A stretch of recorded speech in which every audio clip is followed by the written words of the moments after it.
Assalamualaikum warahmatullahi wabarakatuh. Perkenalkan, nama saya Selina Citrawati dengan NIM 221101 Kali ini saya akan mempresentasikan tugas metabolisme dan biomolekul terkait analisis proses dan hasil docking pada enzim fruktosa 1,6-bifosfat aldolase dengan substrat gliseraldehid 3-fosfat pada Oryza sativa atau padi. Dengan dosen pengampu yaitu Bapak Dr. Tantos Budi Susilo, SSI, MSI. Baik, langsung saja kita ke pendahuluan.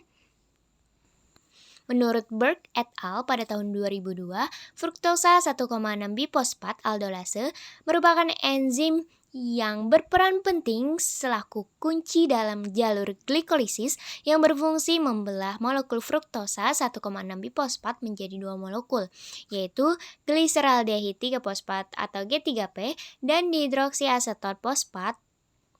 Pada Oryza sativa atau padi, enzim ini memainkan peran penting dalam metabolisme energi yang mendukung pertumbuhan tanaman. Pemahaman interaksi molekuler enzim substrat ini penting untuk pengembangan aplikasi bioteknologi yang dapat meningkatkan efisiensi metabolisme padi.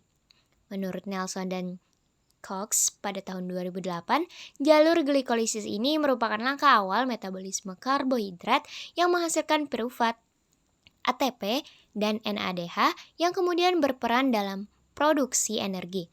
Pirufat yang terbentuk selanjutnya diubah menjadi asetil-CoA yang merupakan molekul kunci yang memasuki siklus Krebs untuk menghasilkan lebih banyak energi dalam bentuk ATP melalui rantai transport elektron.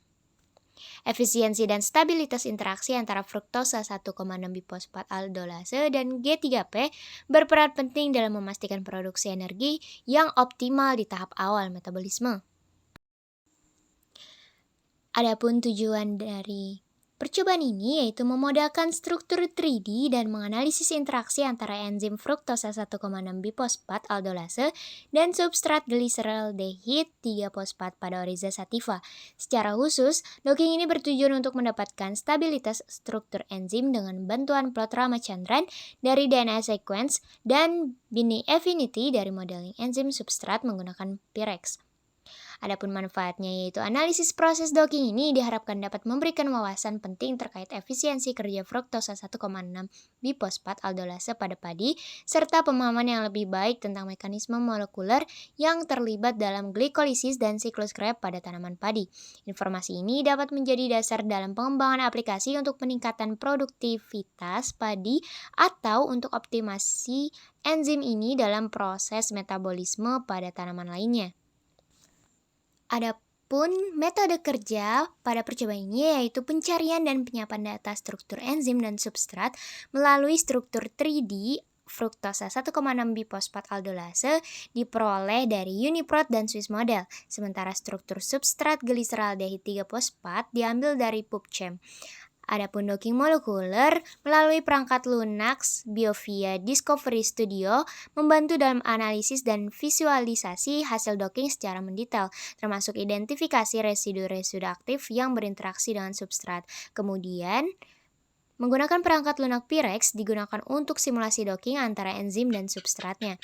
Adapun alat dan bahan pada percobaan ini yaitu menggunakan laptop dan website yaitu UniProt, Swiss Model, dan PubChem. Perangkat lunak yang digunakan yaitu BioVia dan Pirex. Enzim yang digunakan yaitu fruktosa 1,6-bifosfat aldolase dengan substrat gliseraldehid 3-fosfat. Baik, langsung saja kita ke step docking dan modeling. Kita masukkan fruktos 1,6-bifosfat aldolase Oryza sativa pada UniProt. Setelahnya kita akan disajikan beberapa nama protein dan pilih salah satunya. Di sini saya memilih Ki4067. Kemudian pilih sequence. Setelah itu, maka kita download. Setelah itu kita masuk ke Swiss Model dan mempaste apa yang sudah kita download tadi. Kemudian kita pencet build model dan dihasilkan beberapa model. Di sini ada 2 model. model, dan saya sendiri memilih untuk model yang kedua. Kemudian kita download filenya.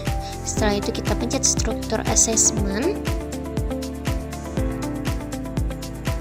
Hasilnya beberapa mole probability. Jadi berikut data-data hasil Raman Chandra plot dan hasil dari struktur 3D oleh salah satu nama protein yang saya pilih untuk Oryza sativa. Selanjutnya masuk ke PubChem. Di sini saya menggunakan glyceraldehyde 3-fosfat untuk substratnya. Kemudian kita tunggu dan kita dapatkan yang paling atas, yaitu di glyceraldehyde 3-fosfat tersebut, dan kita klik. Nah, didapatkan struktur dan kita download di bagian SDF 3D Conformer. Selanjutnya kita menggunakan aplikasi Biovia dan kita ambil model yang sebelumnya sudah kita download, kita masukkan, maka didapatkan 3D modelnya, add polar, dan kita pencet file, save untuk dapat dihasilkan format PDB sehingga kita bisa melanjutkan ke aplikasi Pirex nantinya, dimana akan kita dapatkan binding affinity-nya. Nah, kita masuk ke Pirex, kemudian klik kanan dan load molecular, dan kita ambil untuk file yang sudah kita dapatkan melalui Biovia tadi. Kemudian kita klik Autodoc dan kita klik Make Macromolecule sehingga didapatkan tampilan yang dihasilkan pada layar. Selanjutnya kita klik Open Babel, kemudian insert new item pada gambar di pojok kanan bawah. Kemudian kita pilih substrat yang telah kita dapatkan dari langkah sebelumnya dan dihasilkan gambar 3D-nya. Klik kanan pada formula, minimize all, kita klik, kemudian klik convert all to Autodoc ligand. Setelah itu kita klik Vina Wizard pada pojok kiri,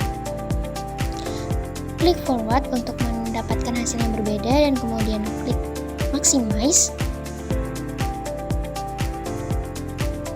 sehingga didapatkan hasil pada gambar tersebut dan didapatkan binding affinity-nya seperti yang tertera pada gambar yang cukup banyak kita dapatkan. Ya, itu dia langkah-langkahnya. Maka kita lanjut ke hasil dan pembahasannya. Hasil dan pembahasan dari apa yang telah kita lakukan tadi dari percobaan, di mana kita dapatkan sequence identity yang merupakan tingkat kesamaan antara urutan protein yang kita